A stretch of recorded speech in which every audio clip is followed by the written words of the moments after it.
Sri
Kumar.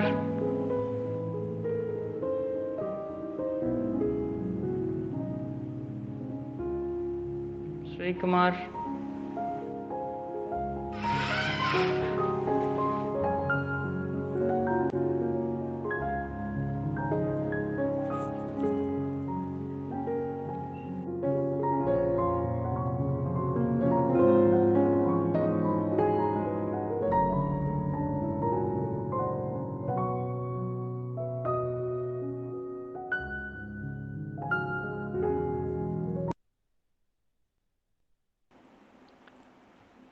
Arun sir, good morning. This is Perumal, principal. Hi sir, good morning. Very fine nice morning. To see you, sir. Yeah. Sure, sir. Thank Happy. you so much. Yeah, very happy, Sure. sir. Thank you so much. You came in time. Thank you. Yes, sir. Thank you, sir. From my end, my team members are making wonderful efforts. We made it ready. We just started accepting the joining by the various participants. Things are coming slowly because the link was been shared little earlier, so most of the participants have tried earlier. We didn't permit them to join. Slowly now only we are started accepting. Simultaneously we have been started live in YouTube, so you can also share the link. Hope you have received the link. Did you receive, sir? No, I have not Okay, yet I will received ask that my YouTube coordinator link. to send you again. Sure, you used to sir. watch your WhatsApp? Yes, sir. Sure. You can send me so that I can I'll also ask my transmit to team my members. students. Yes, sir. I'll ask my team members to send you by WhatsApp the latest link of YouTube Live as well as this Google Meet, because the Google Meet has only 100 participants, sir. Yes, sir. Okay. So would you like to make any trial for your presentation? You can manage by yourself, or should you require any help, sir? No, sir, I can, so that I can share my screen, and then I will start. In case if I need any help, then I will be contacting you for sure. So nice of you. We will be there on board, sir. Many of my team members are awaiting for your opinion. So whatever the inconvenience you can say, it will be rectified in our part. Mr. Gopinath, thank you. Good friend of yours, is waiting for you. because I just wanted to Sure. have a talk. That's why I just started the session. So nice of you. Very warm welcome to JKK Manraja Institute of Health Science College of Pharmacy, sir. First time we are receiving you. Thank Hope you. this session will be Yes. enjoyable and memorable. I'm expecting people will come and join. Hope my team members will coordinate with you so that we can start the session by 11:30. Sure, sir. Thank you, sir. Would you like to say anything else, sir? Because I may be in the back, so I have Mm. given all the responsibilities and charges to all the departmental colleagues and coordinators. So I may be joining with you maybe after the end of this session. No issue, sir. This is really well organized. I can see people effort here. Like I think no, yesterday the rehearsals, all those things were happening. So I was observing like a 10 to 15 minutes, hopefully, because I do had other meeting. But anyway, then I saw this background work and then their effort. This is quite impressive. And then this is my first seminar here.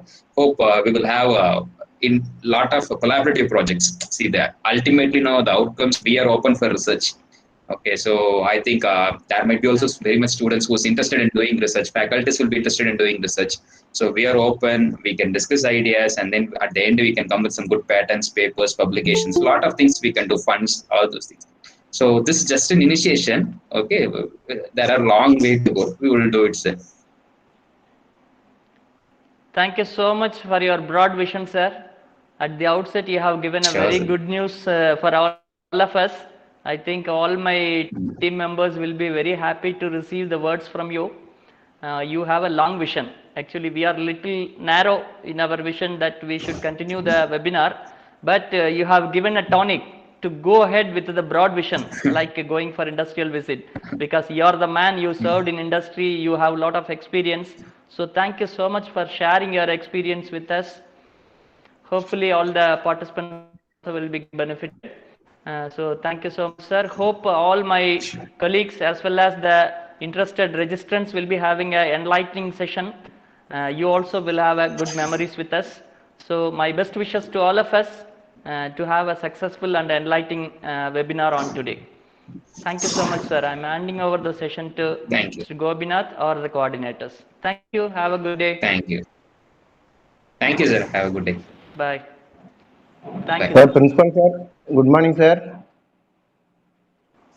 Sir, good morning. Good morning to every one of you, including all the newly joined participants, my team members, coordinators, background supporters, and everybody, including the management and everyone, because with the support of the management, back of me you can see our founder and Madam Chairman, with their support along with Dr. K. Sridharan, who is the man who is supporting us, Madam Secretary.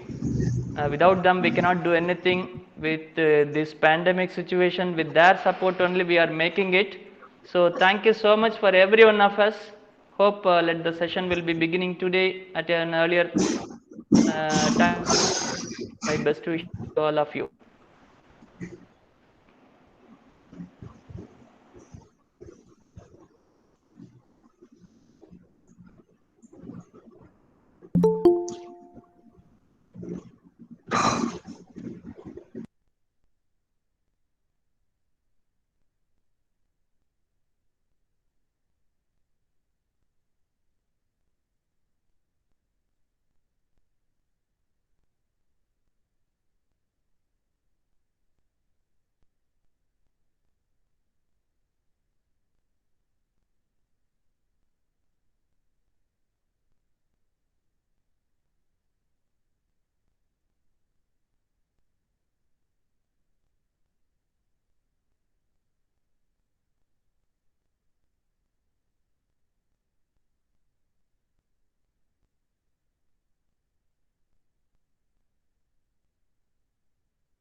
Govinath sir, are you ready?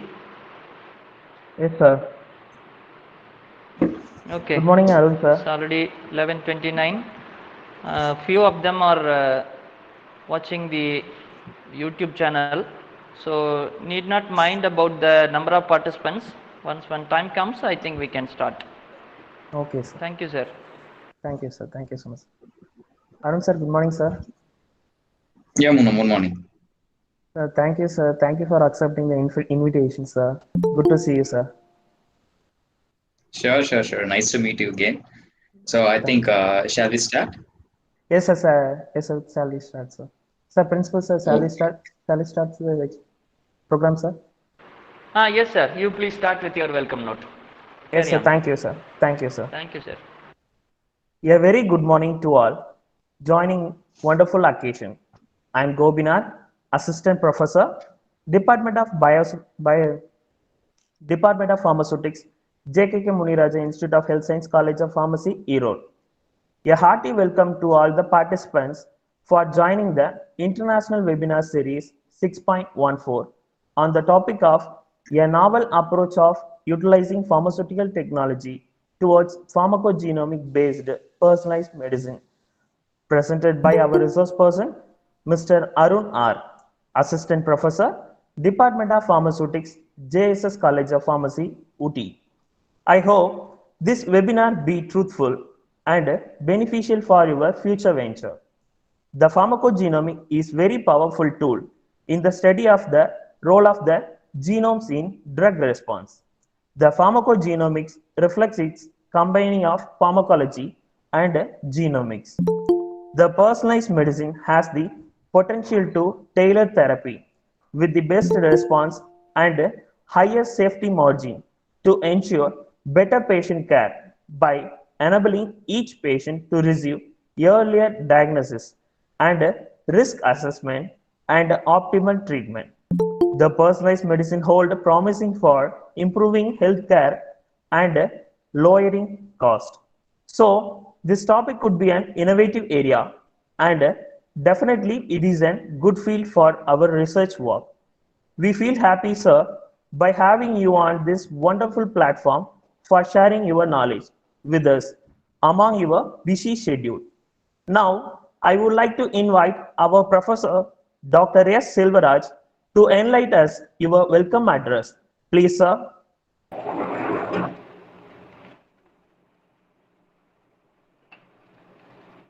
So, good morning to everyone.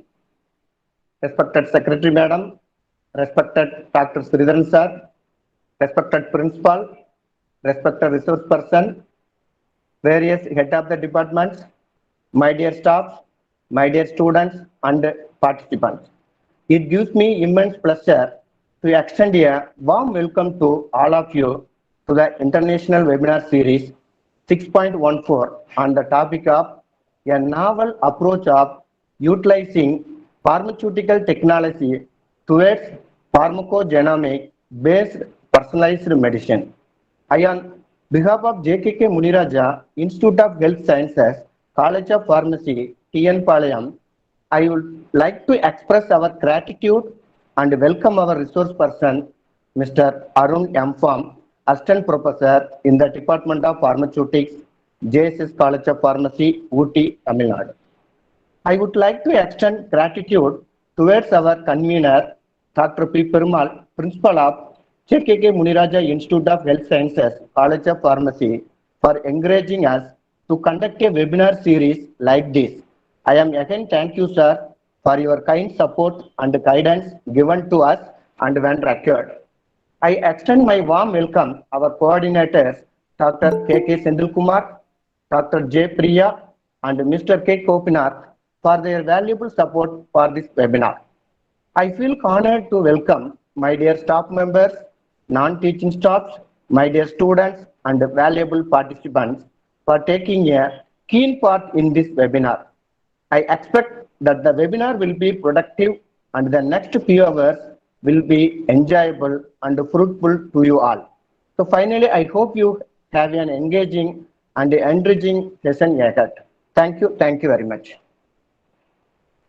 Thank you, sir. Thank you very much.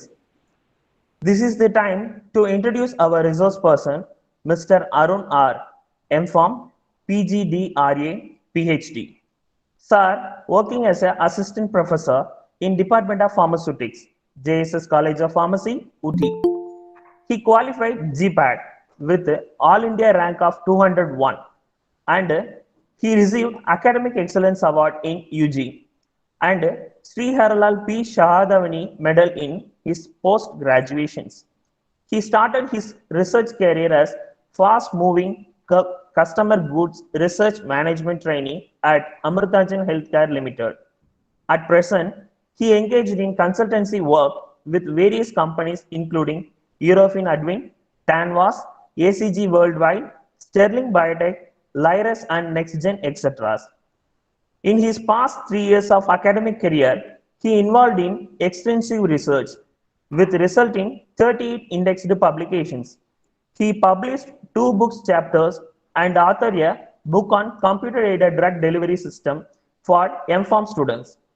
He is a holder of research fellowship from Indian Academy of Science, Government of India, and also nodal officer for Government of India's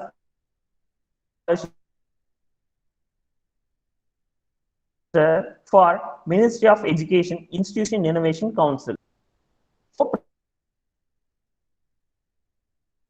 Under project from Department of Biotechnology, Builder. With this brief introduction,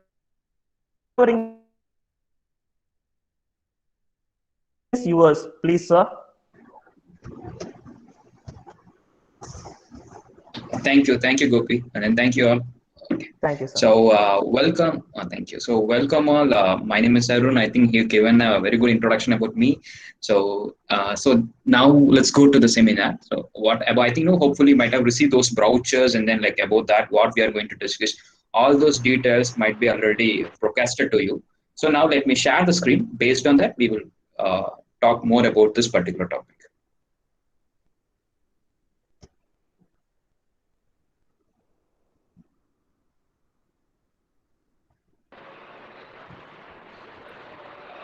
So I think, Gopi, is my screen is visible? Yes, sir, visible, sir. Okay, thank you. So like, how I divided this particular seminar, a novel approach of utilizing pharmaceutical technology towards pharmacogenomic-based personalized medicine. This particular seminar I divided into 3 categories. The first category going to be first few slides, which might be so primitive level, so that the person who don't know about this area can get small insight or a basic knowledge about this particular concept. So first few slides going to be very primitive slides, and then next few slides going to be advanced level, and then last few slides going to be very advanced level. So based on our time management and then how it moves, all those things, plan the seminar. So apart from this, the way how we are going to handle the seminar, this is very simple. I generally will not encourage those monotonous seminar, which will be quite boring. So what we can do in the sense, being it as genetics, and then hopefully it might be a new area, we can have a little more interactive session, so that we can able to do for without INSP or board, all those things. Okay. So let me start with the first question. Anyone, see, I'm not in any way, even in my class, anywhere, will never expect direct answer. I will expect just you to guess and then open your mouth. More than sufficient. So let me start with a simple question. What is the adult dose for paracetamol? Adult, anyone, you can give. I think it is very simple question. Anyone, you can just to try to give this answer. Adult dose for paracetamol. I think anyone, you can unmute it and then you can start it. With that, we can go to the next slide. 250 mg to 500 mg.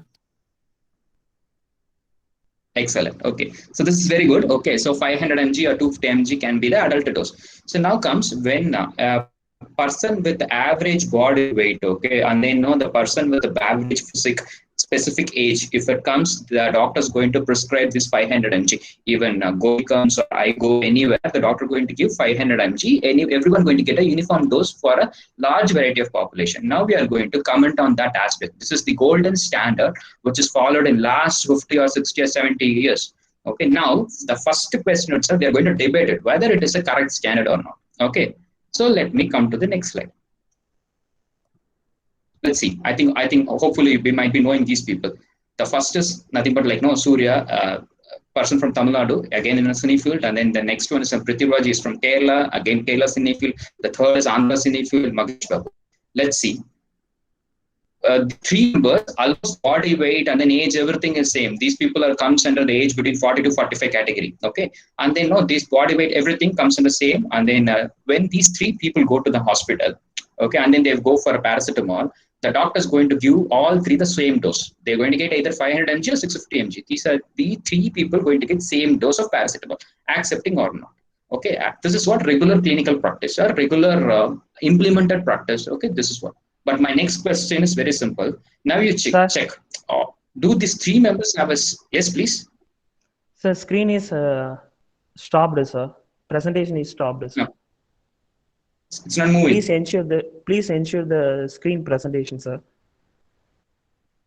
No. Do the screen is moving? And now I'm in slide 2. It's not moving, right? The Sir, screen the slide presentation is is not visible, switched off. sir. Your presentation, I think, is missing. Okay. Just a minute. Let me share it Please again. start presenting again, sir. Okay, sure. I'm sorry. I think there might be some... No problem, sir. Is it visible now? We are waiting, sir. Okay, 1 minute.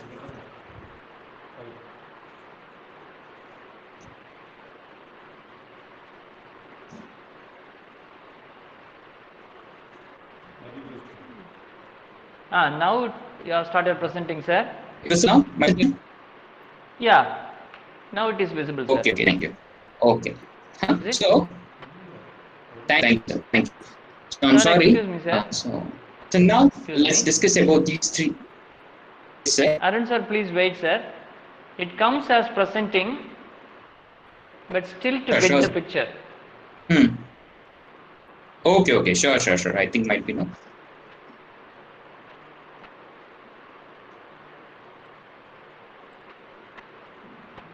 Yeah, now the actors are visible, sir. Yes, now it is visible, sir. If you don't mind, you can please press the hide button, sir. Sure. Okay, sir. Shall I proceed, sir? Yeah, please proceed, sir. Thank you. Okay, thank you. So let's again I think now you can see the slide. We will continue the same content. So these are the three heroes from 3 different regions with the same age and then same body mass and then all those things. Once these 3 people goes and meet the doctor, hopefully based on the current clinical practice, these 3 members going to get a same dose. For example, they might be getting paracetamol 500 mg or 650 mg. These 3 members going to get a same dose. So I'm going to comment on a single aspect. Just you can also imagine. Now you see all these 3 members' face cuts are different.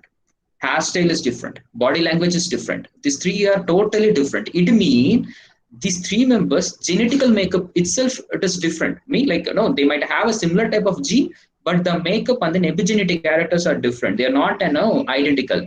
So externally itself, these many differences are there genetically. Now you imagine internally, there might be a probability of genetical changes, accepting or not. Okay, so there might be a chance of genetical changes internally also. I think hopefully you might be knowing how the drug moves into the body. You take a tablet or you take a syrup or anything orally, so it should enter into JIT or even let it be in a parenteral. Okay, it's enter into the place and then again it will go the process of ADME, absorption, distribution, metabolism, elimination. These many processes the tablet should undergo. So for these many processes, the tablet should face number of proteins in your body and the number of receptors. These many people will be fighting with your tablet, and then it will take your drug molecule to the place it need to bind and produce the action. So these many places your particular drug or a molecule supposed to be traveled. My question, see now you imagine externally itself these many genes are changed. Now you think the protein or a particular sequence which is going to take your tablet, for example, metabolizing enzyme, those genes if changes, the metabolism might be different.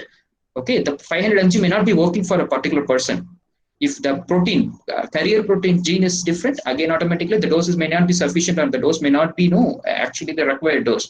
And then the elimination gene or receptor, likewise, in your body there are a number of proteins, metabolizers, everything is involved. Everything is made based on your gene coding. If there is a change in gene, automatically all this calculation might be wrong or may be uh, it leads to some either ADR or no subtherapeutic action. These kind of things can happen. So this is just a live example for you to understand. Externally, we are not similar. The same way, now the time to think internally, we may not be similar. We might not be similar. So it's the right time to open your eyes to discuss about, think about these factors also.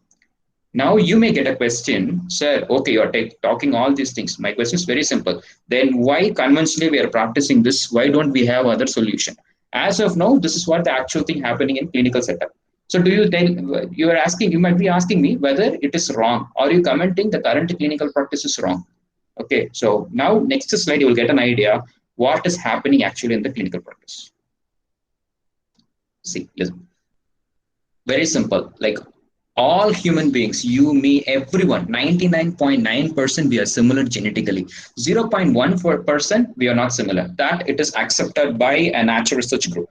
Okay, 99.9% everyone is similar. 0.1% we are not similar. This 0.1% is the exact dangerous thing. When you take a drug or when you take a molecule, because of this 0.1%, there might be some undesired reactions. Okay, so as of now, because before a decade, before 10 years back, people are not worried about that. But now the last 10 years, specifically in developed countries, they started thinking about that, and then they started working on this. Okay, now you can ask me, then why this is still not implemented? I will next slide, you will get a question, you will get an answer for this. Now let's see, if it is not implemented, what is actually happening? Actually, what is happening in the sense, from the drug safety statistics, which is conducted on 2017, they are clearly mentioning throughout world, globally, only 50% of patients are getting correct medicine and then correct dose, and then it is producing perfect therapeutic action with slight or non-ADR. Okay, rest 50% of people might be even I'm telling, even in India, they are mentioning throughout world, 50% of people only getting a proper medication. Rest 50% of people, either they are getting subtherapeutic medication or toxic medication or some undesired toxicity which is happening. On 2017, the statistics have been declared. So, and then they also focusing, it's time to think about personalized medicine. Now time to think about certain genomical factor which influences your drug action. So these kind of big researches were globally happening, and then all developed countries and then all big research institutes are moving behind it. And then the next is the funny fact. It is actually a shocking fact, but no, being in our domain, people, it's kind of a funny fact I can tell you. 6.3% of hospitalization, 6.3% of hospitalization is because of wrong usage of drug, or because of this particular unpredicted ADS produced by a wrong prescription or wrong handling of drug. Okay, in developed countries. In developing countries, 5.5% hospitalization is because of poor drug management. Now you imagine, out of 100 people, 6.3 or 6.6247 people are admitted to the hospital because of lack of knowledge in these areas. Clear. This is again 2017 statistics. It might be enhanced in 2019 or 2020. Still, we are waiting for those statistics. After that, we will get still more idea. So on these insight, finally, the research community came to an idea. One size fit for all it's not going to help us. One size fit for all is not going to help us.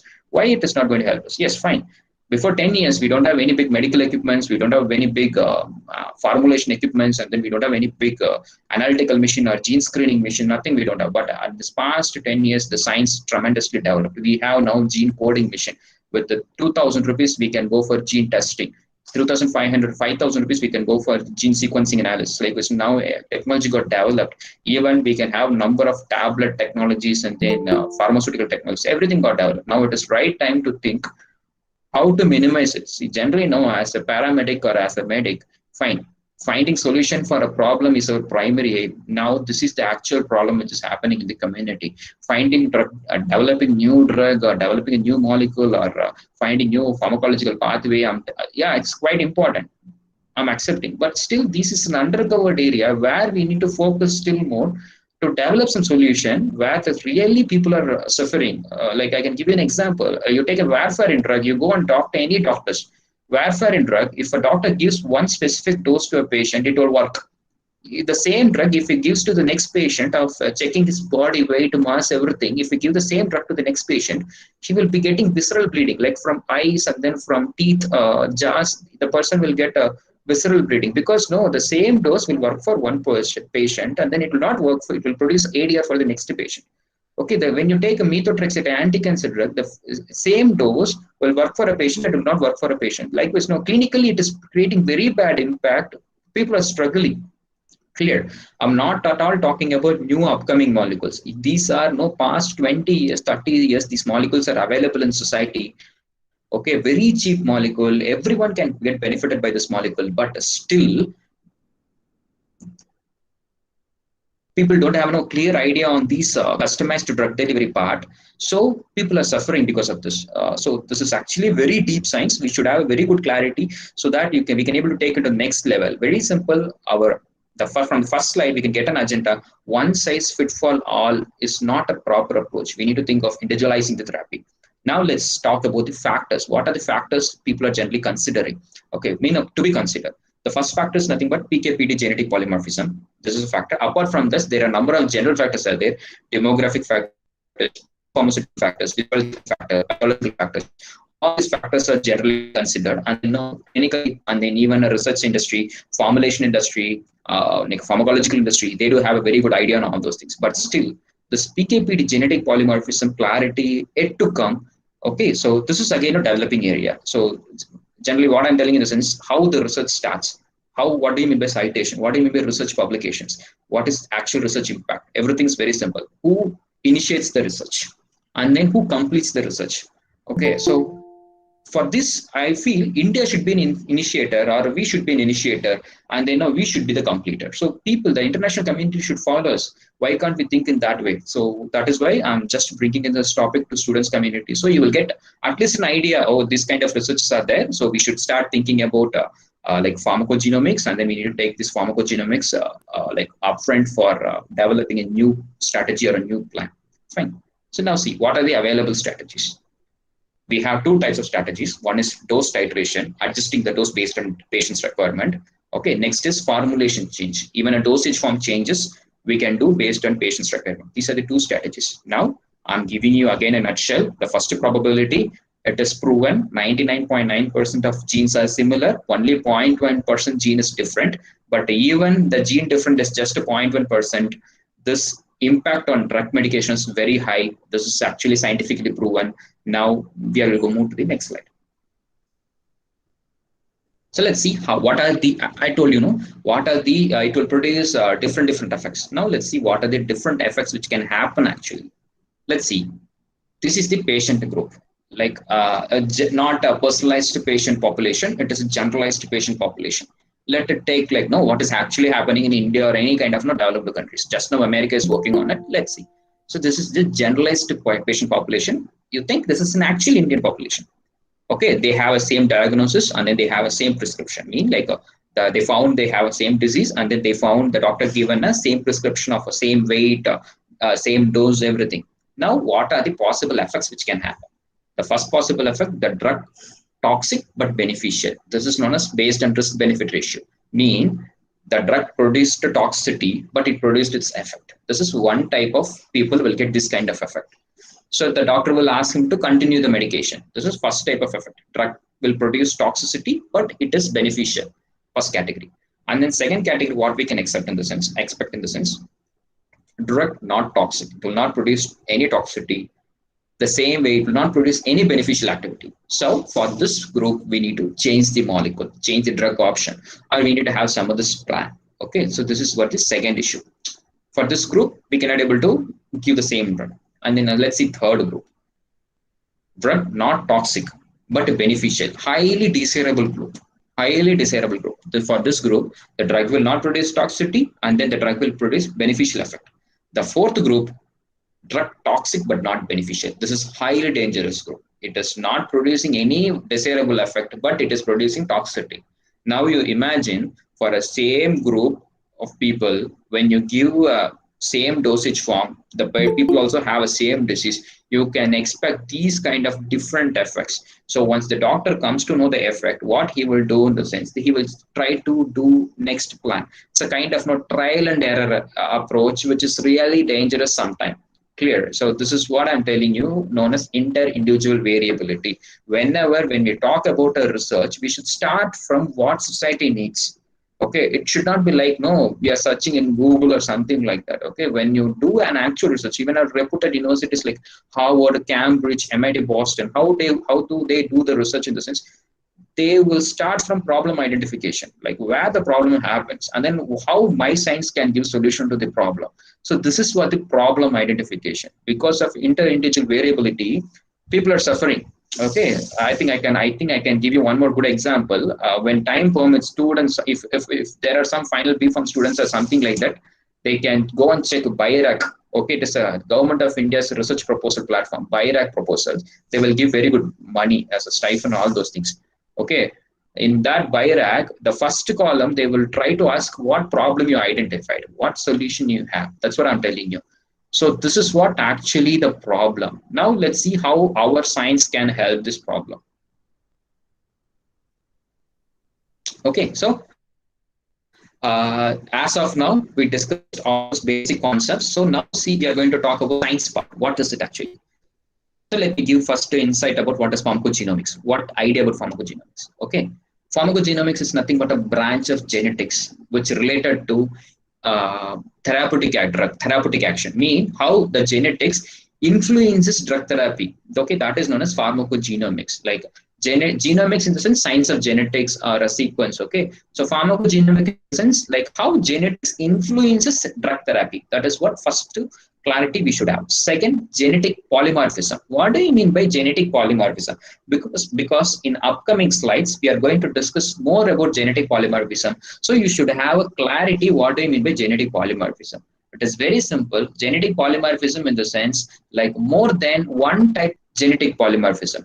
Okay, so then you can ask me the question, sir, you are telling gene manipulation is genetic polymorphism. Then what do you mean by mutation? This question you can ask me. Mutation also is gene level change. Polymorphism also, I'm telling you the same gene level change. Okay, so now you can ask me the very good question. Sir, then what is the difference between genetic polymorphism and mutation? Okay, when there is a change in DNA level that we used to tell it as a polymorphism. Now you might have a doubt. What is the difference between polymorphism and mutation? I can give you that very frankly. First question, first answer. If the gene change, if the specific gene change occurs more than 1% population, 1% population, okay, if that particular gene change happens, then we can tell it is polymorphism. Okay, mutation in the sense for only 1 or 2 members it will happen. Okay, it is less than 1% of population. For example, you take 100 people, okay, if it is like 1% of that 100, more than 1% of that 100 people getting the same issue, same kind of gene manipulation, try to understand, same kind of gene manipulation, if more than 1% of 100 people getting affected, that is known as polymorphism. Okay, if less than 1% of people got affected, that is known as mutation. So I think you might have got a clarity what is the difference between polymorphism and mutation. That you should understand. Okay, now let's see what is the actually of this particular polymorphism. You may be thinking, as I know, this past 10 years, people started thinking and people started working on this, all these aspects. Okay, all these things, difference actually happen. Now let's see what actually happening in this particular domain. This is not recent research. This is not the recent research. Before 2000 years, it's Hippocrates started working on this particular aspect. Okay, Hippocrates started working on this aspect. He told, combined drug effect will not going to produce any beneficial thing. You try to individualize the patient, understand the patient, understand his need, and then give therapeutic effect. Okay, give the drug accordingly. So try to understand, this is not the 10 years research. Before 2000 years, Hippocrates started thinking in this aspect, and then he started giving solution for this problem. Okay, he told, group the people, divide the people, and give medication accordingly. Okay, after 2000, there were a gap because no pharmaceutical sector started developing drastically. They started like no thinking in a production scale. For example, in production scale, I cannot able to prepare multiple differential variety of dose like paracetamol 500 mg, paracetamol 350 mg, paracetamol 200 mg. All these things, it is quite difficult to prepare. So what they thought, this is okay, preparation is very difficult. So they found a solution how to overcome this and bulk preparation. Okay, so now in last 10 years, these people are specifically focusing what are the strategies available to overcome this bulk preparation and this errors. Okay, so how this insight happened before 2000 years, Hippocrates told this is an important area. Okay, now after that, there is a long gap between what Hippocrates told and then what medication system we follows. Okay, then in Human Genome Project, I don't know whether you are heard of this Human Genome Project or not. After those things in 1990s, researchers understood, specifically people in NIH, USA, National Institute of Health, everyone know, they started again thinking of Hippocrates project. Okay, what happens in the sense, they started following generalized medication system. After some time in 1990s, they started thinking this generalized medication system is not going to work for a long time.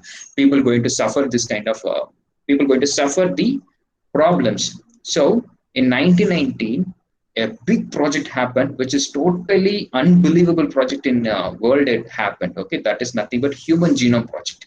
Okay, like that is that particular project totally changed the global view on medication system. So now let's discuss what is Human Genome Project. Okay, it is the world's largest collaborative biology. As of now, till now, I can tell you, this is the biggest biological project which has happened throughout the world. Okay, such a biggest collaborative projects. In upcoming points, no, you will get what is the actual fund allocated. We'll get the actual fund allocated. Okay, so let's see. The project formally launched in 1990. Okay, and then like till 2003, the project happened. Like 13 years, this project happened. 13 years continuously, this project happened. So now you can imagine what is such a big project. 13 years they did a project. I think you know, right? A B Farm project is for a couple of months, and then M Farm project is 1 year. PhD project is 3 years. Okay, now you think how many people worked and then how long they worked. It's like 13 years they did a project. From 1990 they started, and 2003 they completed the project, Human Genome Project. When time permits, you can read about those Human Genome Project. This is a very interesting project. You will get a lot of ideas what has actually happened. Okay, global community, what they thought before 1990s.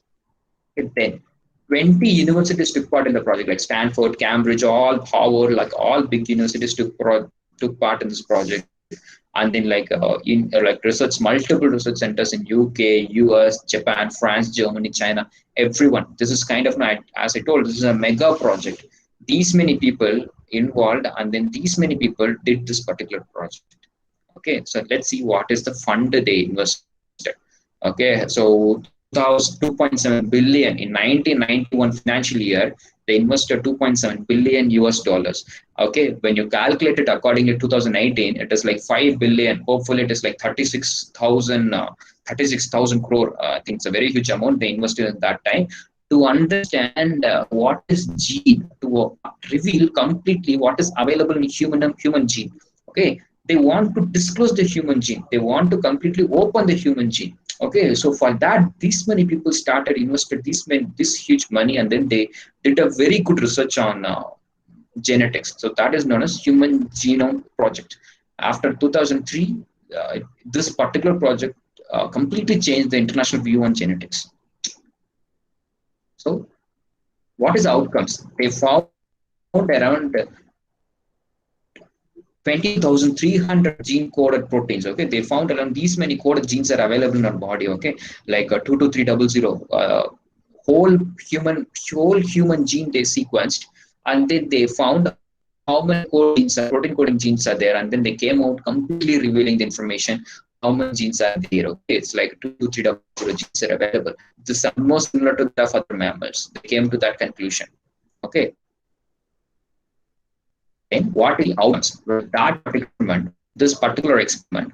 What outcomes they expect in this? Now we got a human gene.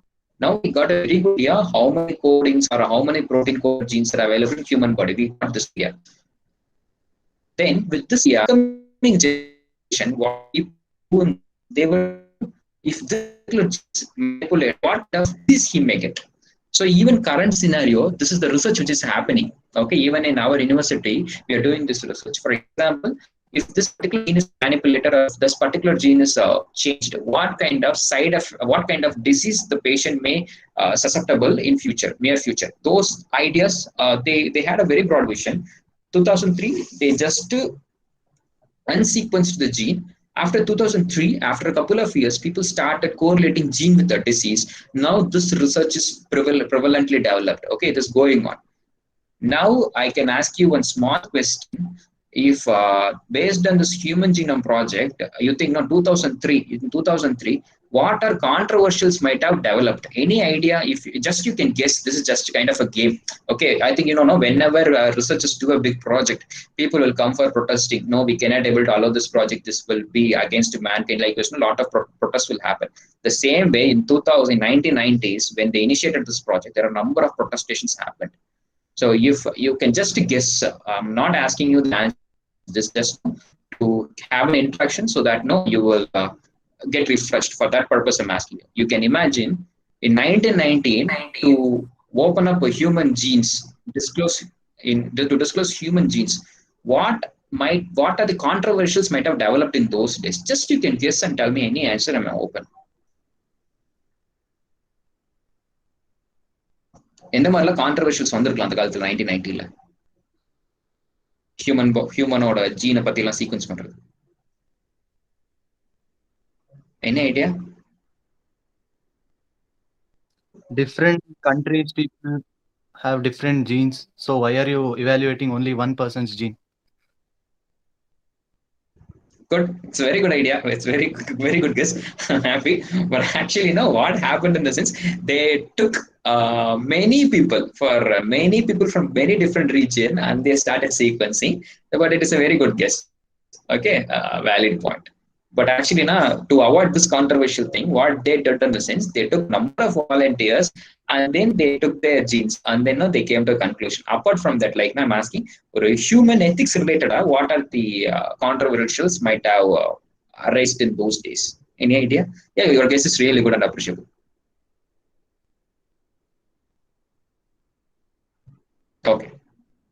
Okay, fine, no issues. So actually, what happens in the sense, those days in 1990s, people started protesting, stating, if I give my gene sequence, this technology will develop. Once, if the scientists understand the technology, then with the gene manipulation, they can change the mankind, they can change the human, and then sometime what can happen in the sense, the insurance company, but they may ask you gene test. If a person want to go for insurance, like LIC or something, this is what the actual controversial happened in US on those time. Okay, what they thought, if the government came to an idea about gene, so if any person want to do insurance in his age, like 15 or 20 years, okay, they want to do insurance like LIC or something like that, they will ask gene data. By checking the gene data, they might understand this person will develop some cardiac issue or some cancer issue after 40, 45 or 50. So the government will hesitate to provide insurance, health insurance. Likewise, varieties of controversials happened. Okay, ஒருத்தருக்கு வந்துட்டு இந்த மாதிரி gene இருந்துச்சுன்னா உங்களுக்கு ஃபியூச்சர்ல வந்துட்டு ஒரு disease வரும், அதனால உங்களுக்கு இன்சூரன்ஸே கொடுக்க முடியாது. These kind of controversials started developing, and then these things actually disturbed this project. But even after that, successfully this project got completed. So after 2003, the scientist view on gene is completely changed. They got a very good clarity in human genetics. Okay. So let's see what are the types of genetics, or what are the types of pharmacogenomic factors that are available. Okay, then two types of pharmacogenomic polymorphism we can expect. One is pharmacokinetic gene polymorphism, pharmacodynamic gene polymorphism. Here, pharmacokinetic gene polymorphism, I think you know about pharmacokinetics. Okay, like it is kind of drug moving in the body. So under pharmacokinetic gene polymorphism, what are the genes will be involved in the sense, the gene involved in absorption. Okay, what are the genes? Actually, the gene involved in absorption, and then gene involved in distribution, and then genes involved in metabolism, and then gene involved in elimination. So these things comes under pharmacokinetic gene polymorphism. Okay, now let's see pharmacodynamic gene polymorphism. Pharmacodynamic gene polymorphism, very simple. I think you know dynamic is nothing but the drug action. Okay, so ultimately the drug moves throughout the body. It should bind to the some final receptor. The drug should bind to the some final receptor to produce its action. Okay, if the polymorphism in that final receptor, then the action will not produce. The action what you're expecting will not produce. So that is known as pharmacodynamic gene polymorphism. The gene polymorphism at the final target receptor is known as pharmacodynamic gene polymorphism. Again, I'm repeating it. Gene polymorphism can be classified into two types. One is pharmacokinetics and then second one is pharmacodynamics. The pharmacokinetics is very simple. The gene which is involved in drug absorption, distribution, metabolism, elimination. So these things comes under pharmacokinetic gene polymorphism. And then pharmacodynamic gene polymorphism is totally different. Drug should bind to the final receptor to produce its action. Okay, so that final receptor, if it is manipulated because of this genetical change, so that is known as pharmacodynamic gene polymorphism. So next slide, we can discuss about the example. Before that, if you have any doubts till then, you can ask so that I will give clarity. And so now we can go to the next slide very easily. That's what. If you have any doubts, you can ask, or any clarity you needed on this particular contents, you can ask me, because it is quite important. That's what.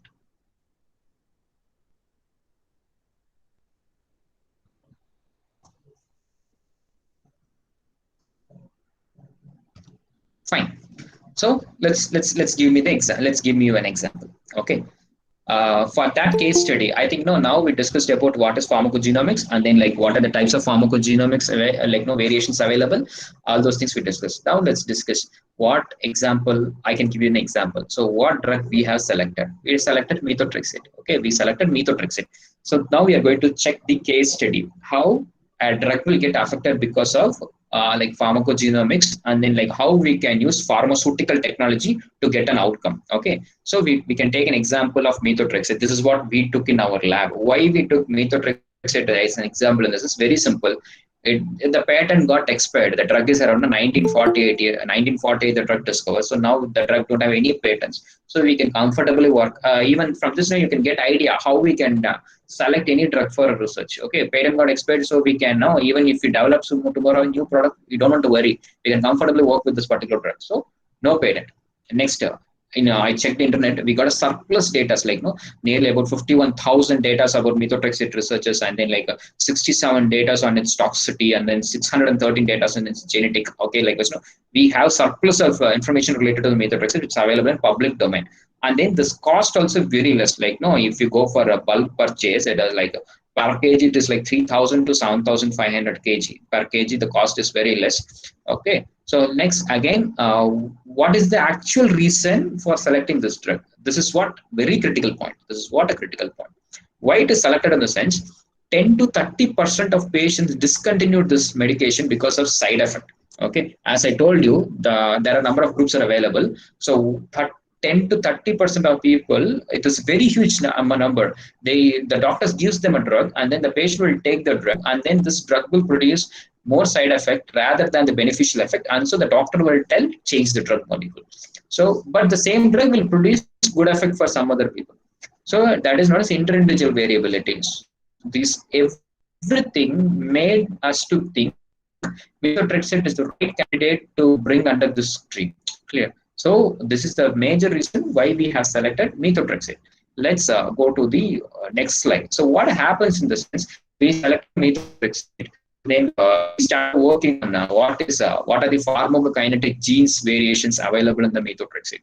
Clear? We got data from Stanford, PharmGKP, all those things. We collected pharmacokinetic variations on gene polymorphism, which is reported in methotrexate. So what those things, I think this will be like little bit difficult for you. So what I will do in the sense, just I will give an overlay explanation. Then with the diagrammatically, I will try to give you in a very good way. Clear? So like what are the pharmacokinetics? As I told, ADME, absorption, there might be some changes, distributions, there might be changes, metabolism. So here, what are the things happened in the sense? We found in transportation, ABCB1, then RSC1, SLCOP1, these are the genes are changed in some patients. So these people, when they take methotrexate, they are getting toxicity. And then metabolizing enzymes also, there are some GGH. Okay, this particular gene is changed in some patients. So if this kind of genetically manipulated patients, if they take methotrexate, they are getting side effects. Okay, they are getting ADR. And that is what from pharmacokinetic screening we got this information. Mean very simple. Patients with these gene manipulation, if they take, either the drug will not work or the drug will produce side effect. The same way, pharmacodynamic polymorphism. The same methotrexate, pharmacodynamically, TYMH and then MTHFR. Okay, these receptors in some patient, this particular genes are manipulated. C667, 6770. Okay, these genes are manipulated in some patients.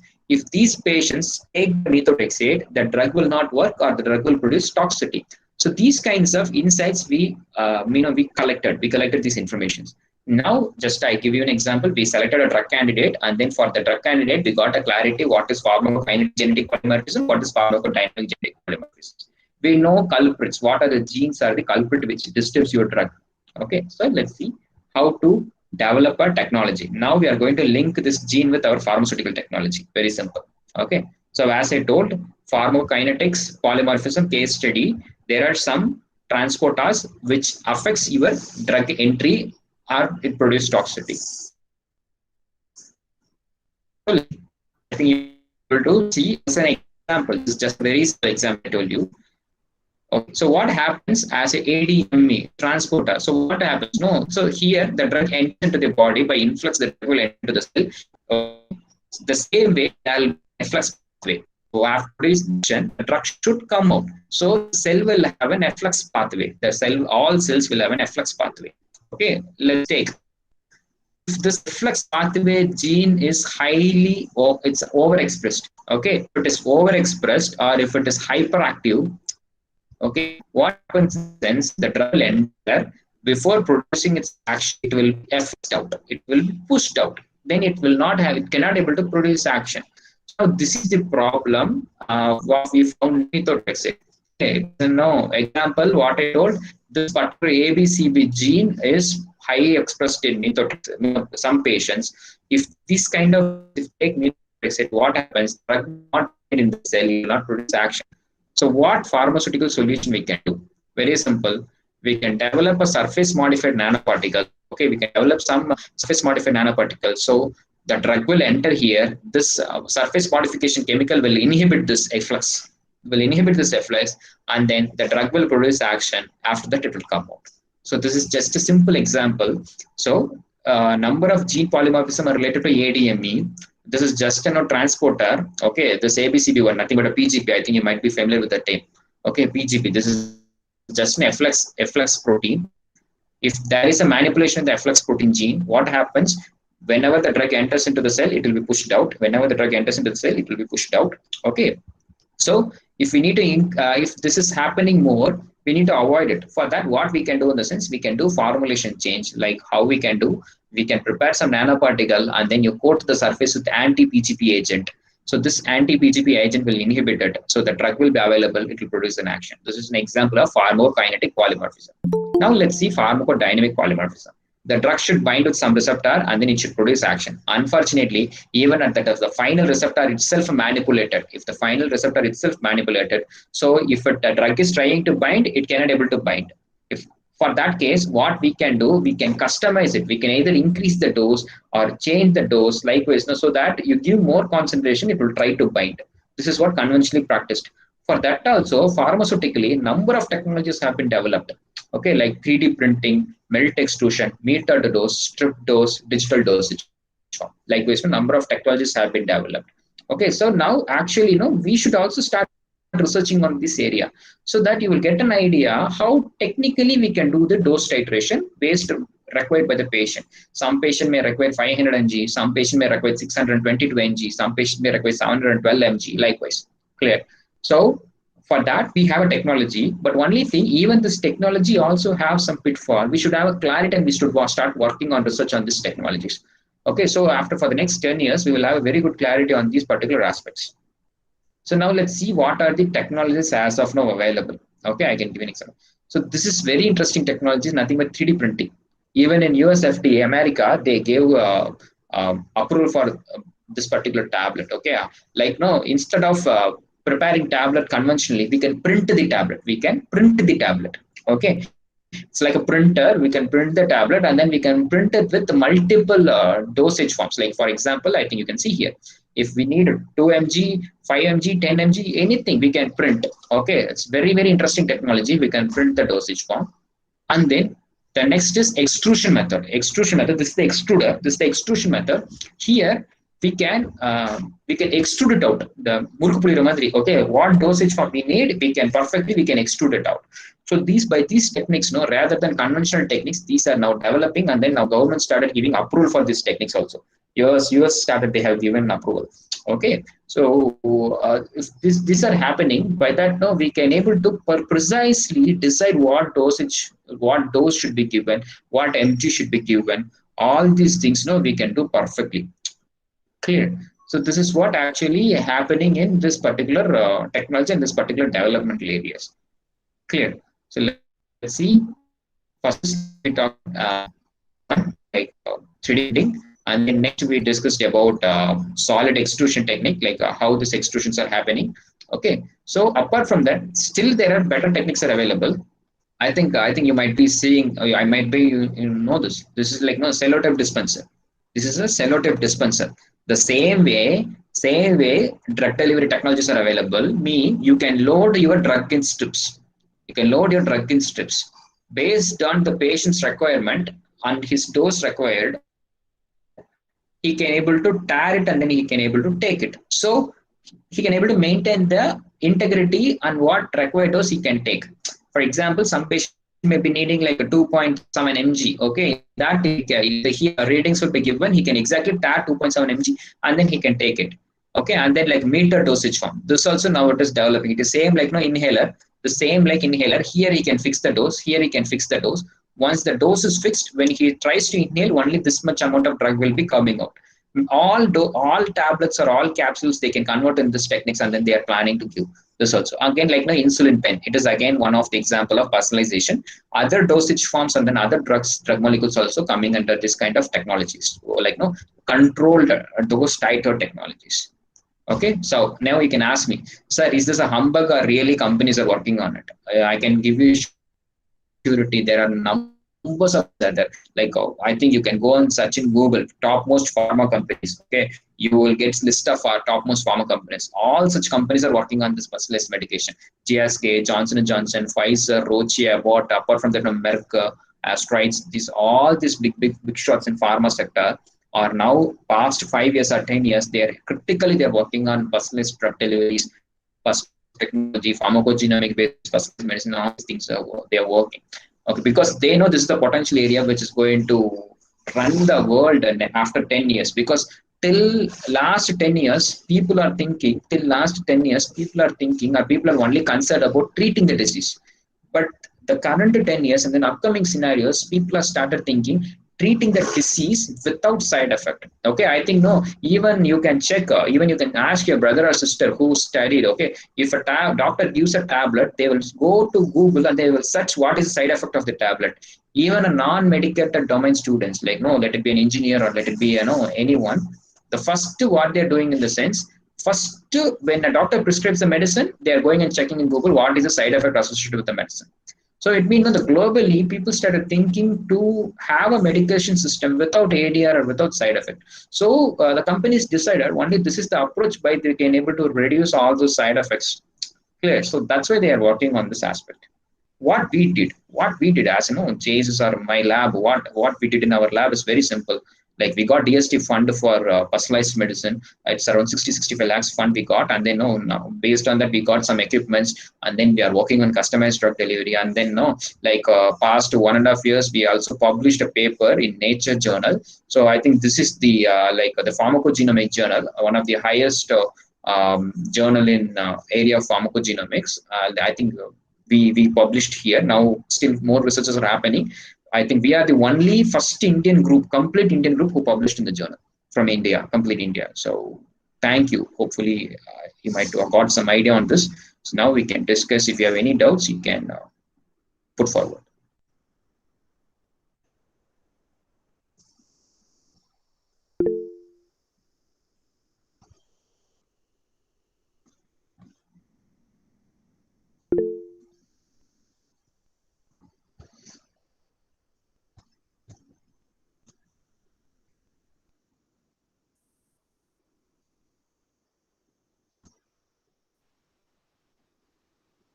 So I think if you have any doubts, you can ask me. Sure. Sir, I am Sivakumar, assistant Yes, professor. please. Sure, sir. I have one doubt. Sir told Yes, sir. initially, Please, sir. Please. Sir told initially that the 50% of the populations are receiving the therapeutic dose, but the remaining 50% of the patient are receiving the drugs more than the therapeutic dose or below the therapeutic doses. But we need a test before going to prescribe the drugs. Is it possible to take a test before going to prescribe the drug each and every time? Is it one of the Sir, actually, no. Like what you told is 100% right. The major drawback of this kind of personalization is cost. Okay, like the cost is the major drawback, but I can give you one example.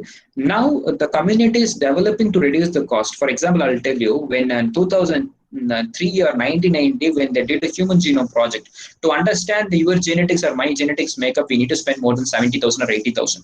Now it is like 3,000, 5,000. The rate came down. In next 10 years or next 20 years, the rate will come like 100 rupees, 200 rupees, 300 rupees. Okay, this will happen. And then I can give you one more clue. When you do ECG, the report will change after 1 year or 2 year. If you have some physical impairment, the report will change. You take X-ray, the report will change after 1 year or 2 year. Okay, but once you do gene sequencing till your birth and then till the death, the gene will not change unless until there is a mutation. So it is a one-time report. So how they globally they are thinking in the sense, when the child born, they will try to collect a gene information and they will keep it in a gene bank. So after that, no, when he goes for medication, the doctor will once again cross-check his gene bank and then he will give drug accordingly. Okay, so this is not, I'm not telling this is going to happen immediately, but after 10 years, this is going to be the future. So we should be equipped ourselves on that. So that's what I'm telling. Why? In the sense, all other tests, the validity is 1 year or 6 months, but only the gene test, the validity is lifetime. So once you do the test initially, once you store in the gene database, then whenever the doctor needs, when you go for any like a headache, cold, whenever the doctor want to prescribe, he can check your gene database and then he can give you the dose accordingly. This is what actually sir. said. Thank you, sir. Thank you, sir. No need to repeat the test. Yes, sir. Yes, sir. Sure. That's all. That's all. Thank Exactly. you. Thank you. Thank you, sir.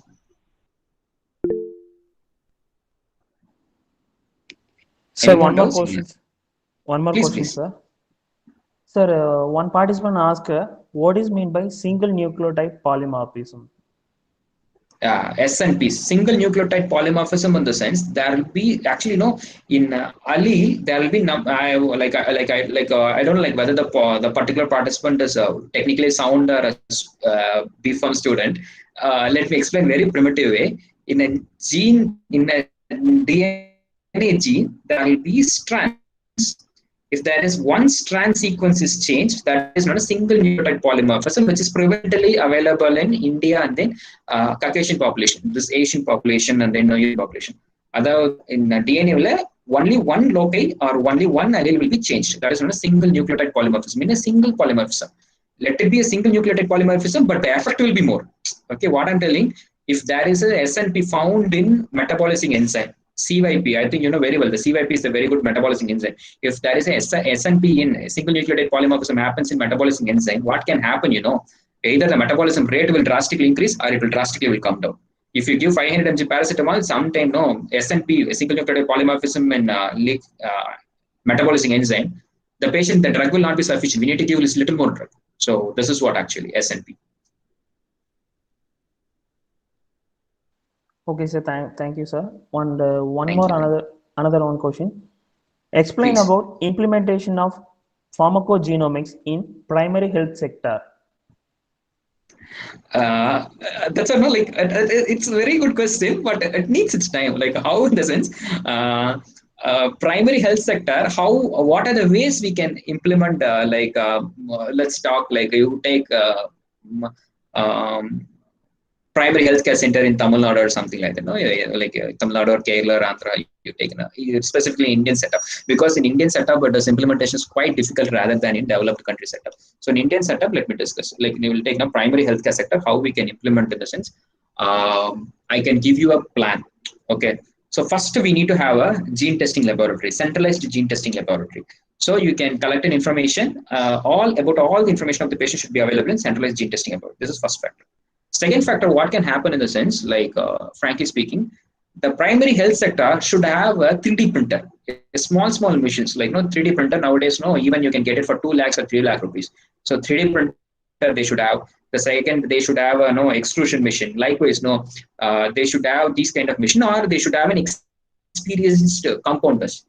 So once you check the gene, and then like once you get an information, immediately what you can feed you with printer that will print, and then they will tablet and can dispense to the patient. This is same like ancient days what we followed. The doctor will give the dose, we compound it, and we will give it. The same way by using, we are going to do the same. But you can ask the second question: if we do all these things, what will happen to the companies? Because here there is no roles of company, manufacturing company. What will happen to the company? But frankly speaking, company also ready for this change. Why? In the sense, they also need this change for betterment of the patient, but they will get benefited. How when you do 3D printing, the drug polymer ratio and the drug additive ratio, these things are drug company will prepare and will give us, because these are again area under research. Or 3D printer to print a tablet, it is not easy like how we prepare a tablet. The polymer and drug, all these things should have a specific mixing, and then they should have a specific character to prepare it. So those things the company will prepare and give us. Only printing we will do in our primary healthcare centers. This is how, actually, according to me.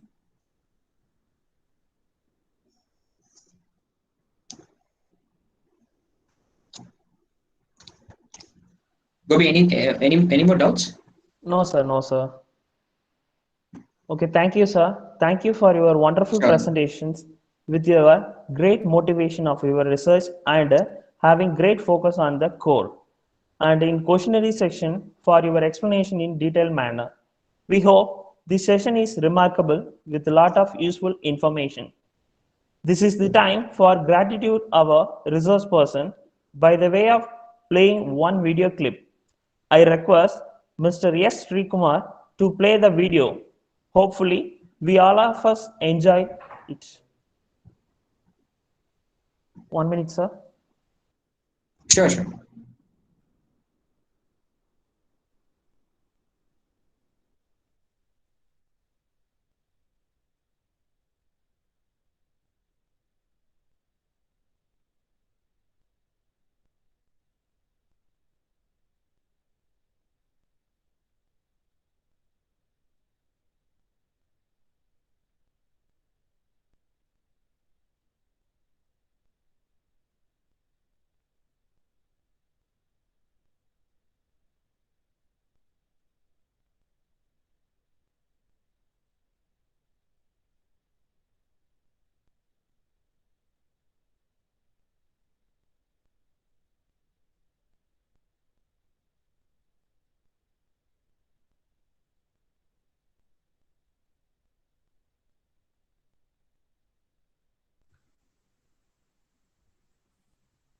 Yeah, just ending of session. If any participant have a questions, may ask the questions.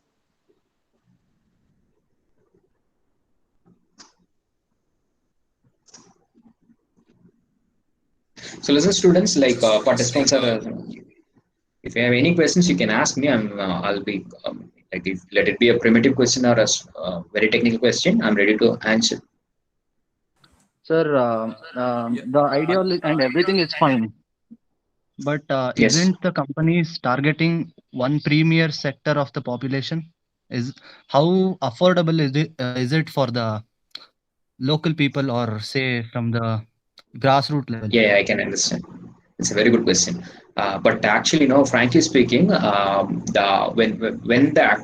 the success comes in the sense, the cost of medication should happen equally. Okay, like you may be expecting the company is targeting only for people and premium people. Only the drug paracetamol cost will come around like 600, 700 rupees. It's not like that. But initial stage of research, whenever it is in a development stage, the cost will be high.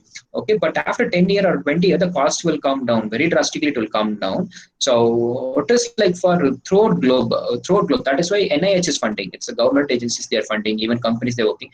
They specifically targeting throughout globe for all category of people with reduced cost. But initially it will not happen. It will happen after 10 or 20 years. But now specifically for anti-cancer drug, these kind of drugs only they are focusing. This again a future. That is why we should participate in the race. Okay, so it will come out. You will not believe. Throughout the world, India is the only country who produces very low rate of pharmaceutical products. Clear. So even a company is also thinking in that way. This will be affordable by everyone, but not now after 10 or 20 years. We'll wait. Thank you. Thank you, sir. And one more thing, sir. Yes.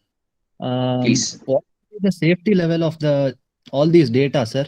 Will it not be the threat to, say, any one section of the society, or say one race of the society? How can Excellent. we? Well, this is the same question asked in 1990s in USA against NIH when they induced a human genome project. That's true. Like so you can expect like no, there might be some information stating that this particular race or particular people with region may get cardiac arrest very quickly. Okay, this is the maximum outcomes we can get it. Correct? Like the same question you asked me, I will give still more clarity. What you're asking in the sense, if this complete gene sequence and then all these things done, then no, the people will come to know this gene people will get cardiac arrest at the age of 40. This particular gene will get a cancer at the age of 50. This information will get. So unfortunately, I think I don't know whether you're a bachelor or something like that. Okay, this can even affect their marriage. Like there's no number of bad effects can also happen. But despite of all those things, once you know what problem you may get, once you know this particular community will have this problem, ultimately the research will start in developing solution for this. Okay, see, there are difference between research and politics. We are a researcher, so here comes, once you know the problem, we will think about solution. Okay, as you told, those things in a political way other people will think, but not us. So we should be very much straightforward. Okay, once we know the problem, then we will start thinking how to find the solution. Yes, what you told can also happen, but we should focus on the solution rather than the problems. That will be my opinion. Yes, sir. Thank you, sir. Indeed, this project, it's very a revolutionary kind of project, sir. So it's kind of very good to hear from you, sir. Thank you, sir. We are always open for collaboration. Okay. So, rather than age and then rather than experience, everything. No, I'm always open to collaboration, and then I'm always open to get ideas from you also, so that we can have a combined research. Sir, Wait for 5 minutes. Yes. sir, one of the participants may arise the questions. Yes, please. Evaluation of genotyping data and pharmacotherapeutic outcome. Yes. Sir, how to evaluate the genotyping data and pharmacotherapy outcome? That's very simple. Like clinically, how they used to do in the sense they used to do POP-PK study, population pharmacokinetic study. That is again that need again 1 hour of explanation, but I'll try to give in a crisp way. How we will do in the sense like we'll take 100 members or 50 members, a group of people will take, and then we'll give them a drug. We will take a group of member and then we'll give them a drug. We know very well if this drug goes, what are the influencing gene will be affecting the drug. So we will example I'm telling you, very rough example I'm telling you. 100 people will take and then we'll give them a drug. Okay. So in that we will come to know what are the groups producing what kind of side effect, and then what are the groups producing without any side effect good therapy. That group we will be dividing. Okay. Then we will try to take their gene and then we will try to sequence their gene. From that we will get a conclusion if there's people having this kind of genetical changes getting side effect. This kind of non-changed gene, they are getting good therapeutic effect. This we will get as a basic data. Again, we will do multiple pharmacokinetic POP-PK study, population pharmacokinetic study to validate this result. And then from one point, we will get information, oh, if a person having this gene, it affects their therapy. If the person has this gene, it's not affecting their therapy. So this manipulated gene people not supposed to give medicine. Only for this people, let them take the medicine. Likewise, we will get a clarity. So it is a kind of a set of studies. I can give you a very simple example. You can check one website. It's nothing but a Farm GKB, PHARM, Farm GKB. This website you can check. Okay, from that website you will get a very good clarity. Okay, from that website you will get a very good clarity whether this particular what gene is affecting what kind of drug. Okay, these are pre-treated data which is kept there. Okay, experiments already done, that data reflecting in that website. If you want to do experiment also for new drug or new effect, you can do the experiments in this way what I told.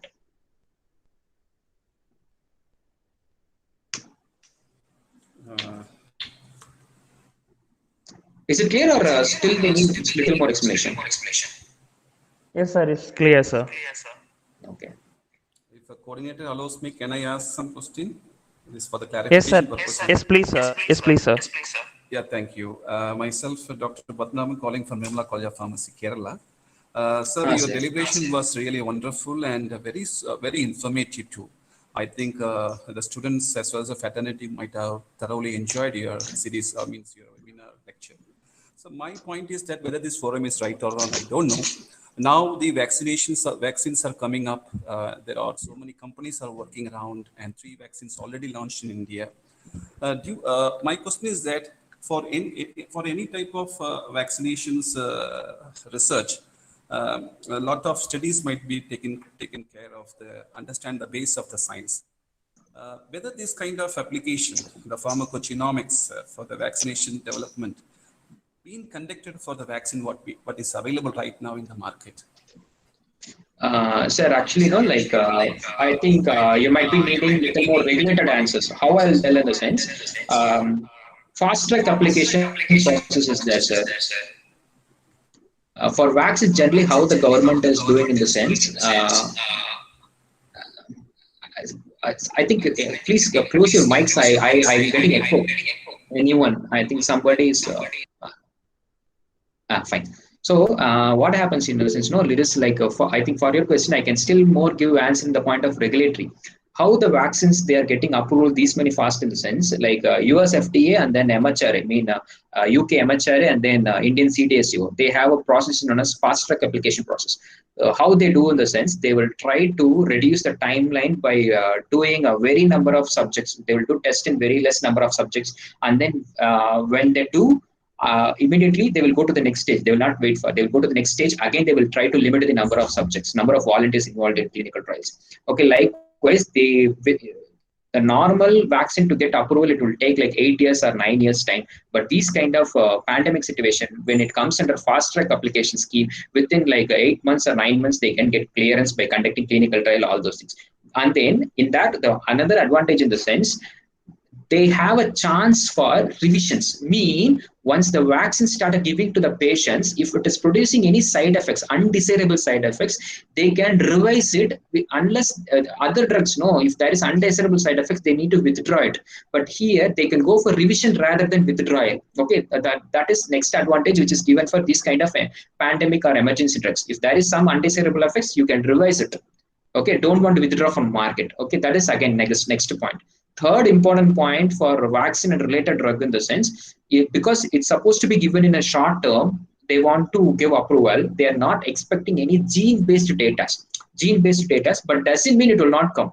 Once after solving this pandemic, now the ICMR has started collecting information. How they are collecting in the sense, initially ICMR told vaccine you can give everyone. Now the ICMR is telling those who got affected with the already COVID, you don't want to give vaccines. Next ICMR what guidelines revision they made in the sense, people with the chronic heart disease, now they are thinking people with chronic heart, initially they were not ready to accept a cardiac arrest is because of vaccine. Now they are started thinking, because there are a number of cases raised, now they started thinking whether it is related to cardiac issue or not. Now they are working on chronic cardiac condition, get opinion from the doctor and then go for vaccination, because this particular vaccination is for people with kind of chronic cardiac issue.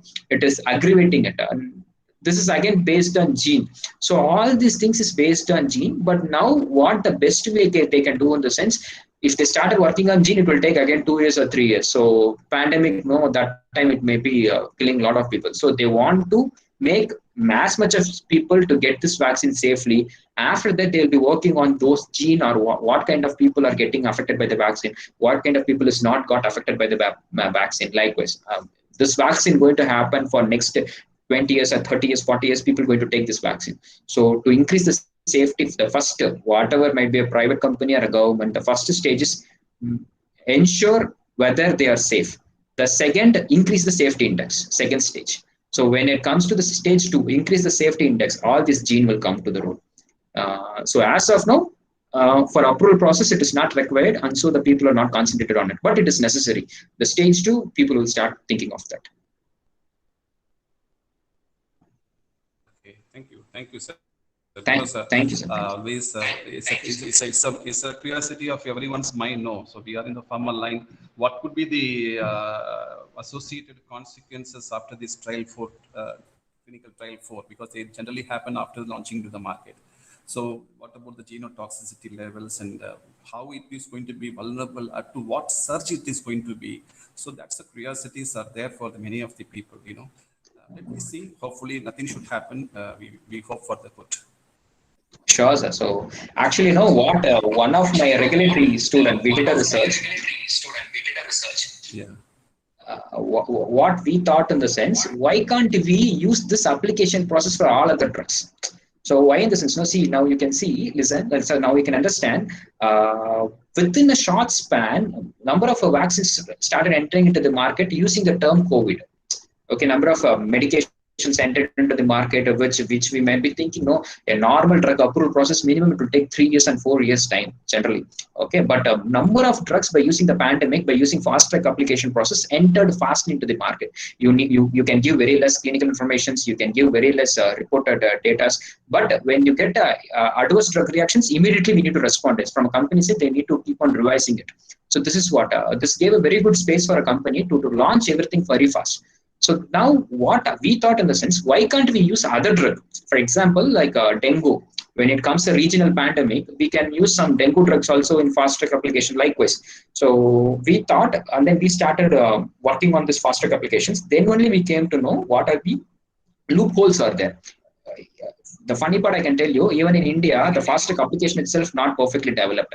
Once the drug is got approved by UK, MHRA, and then US FDA, with that insight, we can give approval in India. So what you told is true. There might be a chance of genotoxicity in future, but everything will get a clarity after 1 year or 2 years. Yeah, definitely. There should be some proper regimen and protocols now. So that's going to be developed only. Fine, Exactly. so thank you. Thanks for clearing the expected answer also. Thank you. Thank you, sir. Then this is for all. If anyone is interested on writing proposal or writing research on vaccines, you can visit BIRAC website. I think they have collaborated with the international agency. They want centers for evaluating vaccines, further vaccines. It's a very huge funded projects. So you can have a tie-up with the hospitals, and then if you're interested, you can think of those proposals also. Thank you. Any more doubts?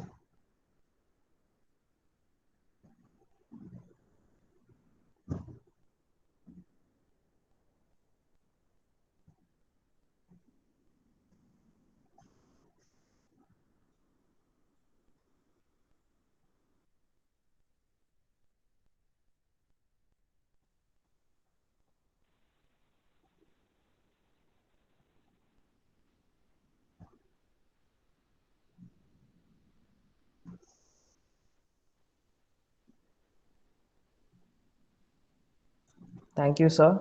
Thank you for your wonderful presentation with a great motivation of research and having great focus on the core. In questionnaire session, the interaction will be the explained in a detailed manner, and we hope this session is remarkable with a lot of useful information. Now, this is the time for gratitude our resource person by the way of playing one video clip. I request Mr. S. Srikumar to play the video. Hopefully, we all of us will enjoy it. Please, sir.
Thank you, sir. Yes, thank you. So I think now, thank you. It's really good. And then I don't know, like I think you people did now, right? It's really amazing. Thank you, sir. So I think As like every in the comment box, 1 minute in comment box, I will drop my email ID. So if anyone want to have further discussion on this, let them.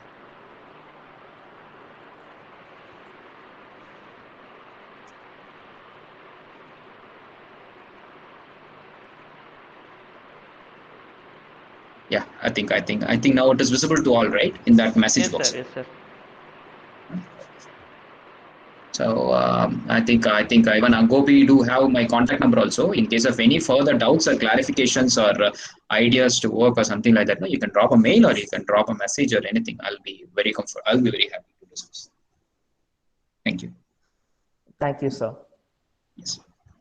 As everything have a destinations. At last, I would like to invite Mr. S. Kannan, Associate Professor, to deliver vote of thanks. Please, sir.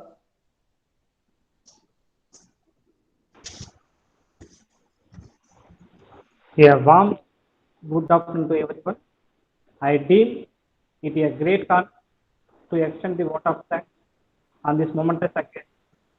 First of all, I would like to thank Almighty God and Dr. JKKMIHSCP for making today's function a great success.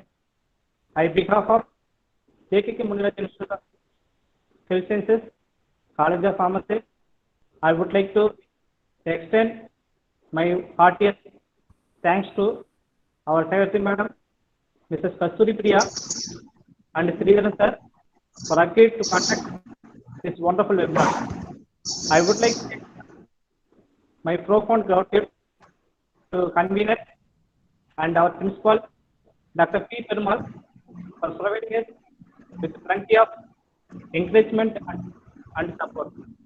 I feel extremely honored to thank our research person, Mr. Arun R., Assistant Professor, JSS College of Pharmacy, Ooty, Tamil Nadu, for his assistance and for making this webinar exciting and meeting. We also like to thank our coordinators, Dr. K. Kumar, Dr. J. Priya, Mr. K. Gopinath, again the team members, P. Mohan Raj, Dr. S. Selvaraj, S. Kandimadi, Dr. K. Abhinaya, Mr. G. M. Shivkumar, Mrs. M. Bayavati, Mr. S. Deepan Chakravarti, Ms. A. Komadi, Dr. S. Sadish, Ms. B. Deepika, Mrs. K. Amudavalli, Mrs. K. Manimeghala, and Mrs. S. Lohanagi, who have made this webinar a grand success through their dedication.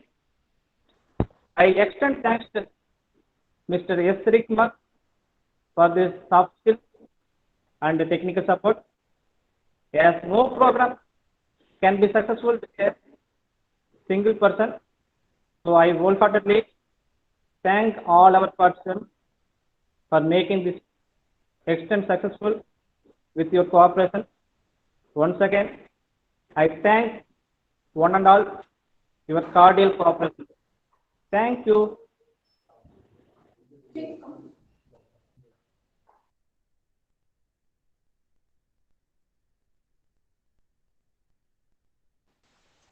Thank you, sir. Thank you for your gratitude to each and everyone. A kind information to our participant. All the participants fill and submit the feedback form, which will be shared through WhatsApp group named as JKKM Webinar Series 6.14 and your registered mail ID. After successful submission of feedback form, you may receive your e-certificate through your registered mail ID. Thank you. And once again, thank you all for making your participations so that it is a memorable event. Thank you, everyone. With a humble request to follow COVID appropriate behavior and save our world. Take care. Thank you all. Okay, thank you. Thank you, Arun sir. Thank you so much, sir.